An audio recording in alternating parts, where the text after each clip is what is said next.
I just went to the local embroidery shop to get more deport Melania hats.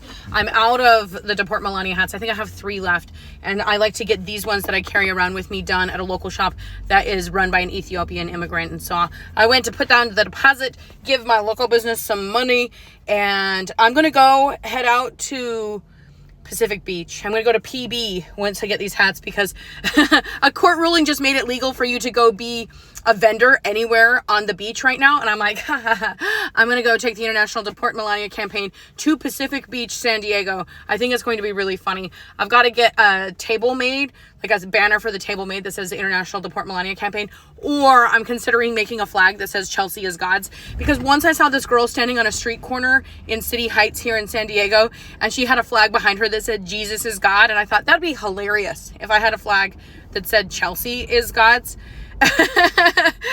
Because obviously that's my username on all of these channels. I think that's so freaking funny. Anyway, I am happy to be supporting this small business. I think it's going to be really funny to do a Deport Melania campaign. I'll be excited to see what any of the tourists have to say. I especially can't wait to see if there's going to be any MAGA tourists. Most of the time when I'm wearing the hat, I get a lot of positive feedback. If I'm being honest with you guys, most people laugh.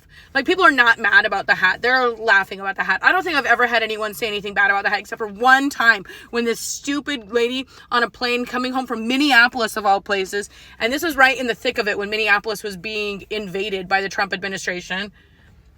Right in the freaking thick of it. And she's like, she's here illegally. And I'm like, no, she's not. She lied on her visa application. Am I right, Paolo Zampoli? Who, by the way, it turns out that just like yesterday, it was revealed that Paolo Zampoli was partying it up with the Tate brothers before they got arrested. And I've seen some of the videos of these Tate brothers. You guys, they're like beating young girls, beating them.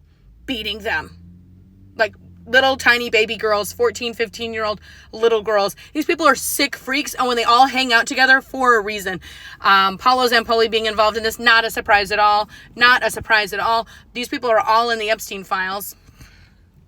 I can't handle it. I can't believe this is our real life. But here we are. Anyway, I just got back from Boston. Boston was great. It's a beautiful city. It's one of the most beautiful cities in the entire country. If you haven't been to Boston, it's amazing.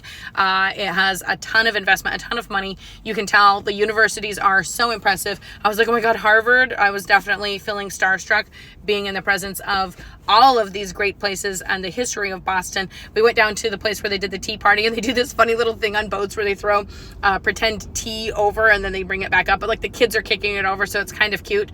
But you keep doing it again and again, and it's honestly very cheesy. I did not go on the tour at the Boston Tea Party Museum, which honestly, totally fine with not going on a tour of the Boston Tea Party Museum. I did go to the Boston Tea Party Museum gift shop, and it was a little MAGA coated, which I thought, yeah, that makes sense to me. I do think the MAGA are the people who would go to the Boston Tea Party Museum because they want to, be a connoisseur of history in like the fairy tale fun version. Oh, look, we're throwing tea over, without the like, oh, they're throwing tea over while they're in blackface, dressed as pretending to be Native Americans, and then they decimated the Native American population. But they don't want to go into that. That would go against their values of a fairy tale of what the United States is like. But anyway, I'm happy to be back home from Boston, but I had a great time. It was amazing. But every time I come home to San Diego, I'm grateful to be here. So